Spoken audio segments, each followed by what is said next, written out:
Face à cette situation, le ministre en charge de l'énergie et des ressources hydrauliques, Guy Bertrand Mapangou, garant de la santé des populations en matière de consommation d'eau, est monté au créneau à la faveur d'une audience qu'il a accordée au directeur général de la ECG. On retrouve Eric Ndiengi Mbadinga, Francis Ngomo.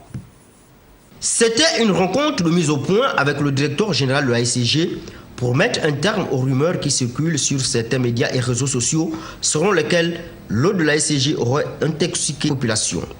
Ces informations erronées visent à semer le trouble, l'épouvante au sein de l'opinion. Les auteurs de ces inepties ont des desseins diaboliques, mettent à mal la politique du gouvernement en matière d'eau. Voilà le communiqué que moi j'ai encore lu ce matin, Gabon Actu Média. Déjà 13 morts sur le territoire gabonais. Ne buvez pas, ne touchez pas l'eau du robinet. Cette eau est dangereuse.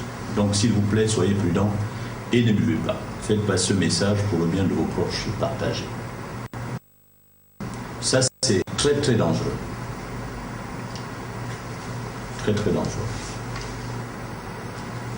Ça, dans une république organisée comme la nôtre, on ne peut pas accepter ce genre de choses. J'ai instruit le DGH, directeur général de la ressource hydraulique, de procéder à des prélèvements de l'eau sur plusieurs sites de Libreville.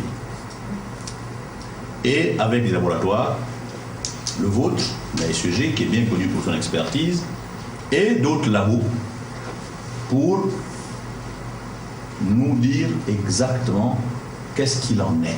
Quand l'on sait que la ECG dispose d'un laboratoire central accrédité ISO 1725, de telles rumeurs n'ont pas droit de citer.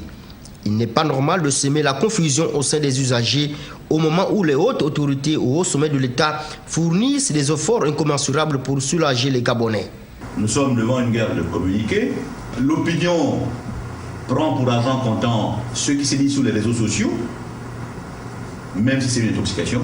On ne peut pas accepter qu'en même temps nous faisons d'efforts pour amener de l'eau et que dans le même temps, il y a des personnes, pour des raisons politiciennes ou pour des desseins inavoués, qui sabotent le travail qui est fait en direction et au bénéfice des populations. L'eau de la ECG est potable. Les médias qui poussent la noirceur d'âme à distiller le venin de l'intoxication informationnelle répondront de leurs actes devant la justice, a déclaré le ministre.